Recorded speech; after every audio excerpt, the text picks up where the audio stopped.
সাতক্ষীরার কালীগঞ্জে ডাক্তার শহীদুল আলমের মনোনয়নের দাবিতে উপজেলা বিএনপির উদ্যোগে সড়ক অবরোধ করে প্রতিবাদ সভা করছেন নেতাকর্মীরা।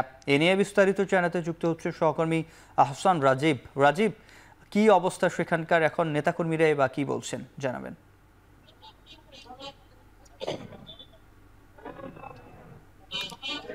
সেপাত সাতক্ষীরার কালীগঞ্জে উপজেলা যে প্রধান সড়কটি রয়েছে সেই সড়কের উপরেই কিন্তু এখানে কয়েক হাজার নেতাকর্মী, যারা বিএনপির বিভিন্ন পর্যায়ের নেতাকর্মী, উপজেলা এবং ইউনিয়ন পর্যায়ের নেতাকর্মীরা তারা কিন্তু অবস্থান নিয়েছেন এবং তাদের যে দাবি, গত 7 দিন ধরে তারা কিন্তু এই অঞ্চলে কিন্তু তাদের যে আন্দোলন কর্মসূচি সেটি তারা চালিয়ে যাচ্ছেন। মূলত এখানে সংসদীয় আসন সাতক্ষীরা 3 কালীগঞ্জ আশাশুনি এলাকাতে এখানে বিএনপির মনোনয়ন দেওয়া হয়েছে কাজী আলাউদ্দিনকে। সেটির প্রতিবাদে মূলত তারা এই আন্দোলন কর্মসূচি চালিয়ে যাচ্ছেন। মূলত এই আসনটিতে প্রার্থী হিসেবে গত 18 সালের নির্বাচনে 2018 সালের নির্বাচনে অংশ নিয়েছিলেন ডাক্তার শহীদুল আলম।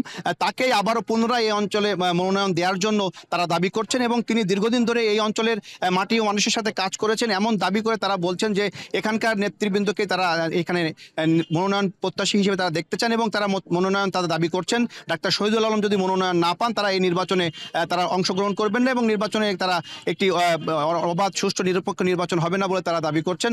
একই তারা বলছেন যে এখানে জামাতের অধ্যুষিত একটি এলাকা এবং জামাতের প্রার্থী পাশ করার সম্ভাবনা রয়েছে। মূলত সেই দাবিটি নিয়েই তারা বলছেন যে এই আসনটি বিএনপির একটি ভালো আসন এবং তারা এই আসনে জয়লাভ করার মূলত তারা উদ্দেশ্য তারা কাজ করছিলেন দীর্ঘদিন ধরে এবং তারা কিন্তু এই আসনটিতে জয়লাভ করবেন এমন আশা তাদের মধ্যে রয়েছে। এটি বিএনপি অধ্যুষিত একটি অঞ্চল এবং বিএনপির প্রচুর নেতাকর্মী এখানে রয়েছেন। তারা বিএনপির আসনটি তাদের দলীয় প্রতীকের যে প্রার্থী, পছন্দের প্রার্থী, সেই প্রার্থীর জন্যই তারা আসলে কাজ করে যাচ্ছিলেন। তবে প্রতিমধ্যে এই শেষ সময়ে এসে অর্থাৎ হঠাৎ করেই কিন্তু এই আসন বিন্যাসটি নিয়ে কিছুদিন আগে জটিলতা তৈরি হয়।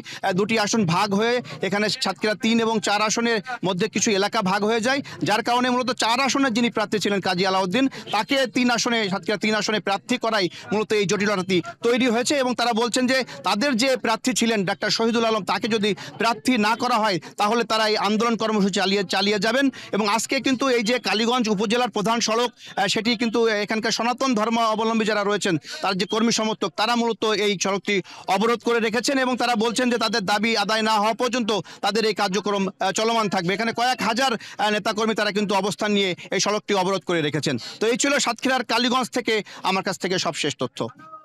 সাতক্ষীরায় মনোনয়নের দাবিতে বিক্ষোভ মিছিলে সবশেষ জানাচ্ছিলেন সহকর্মী আহসান রাজীব।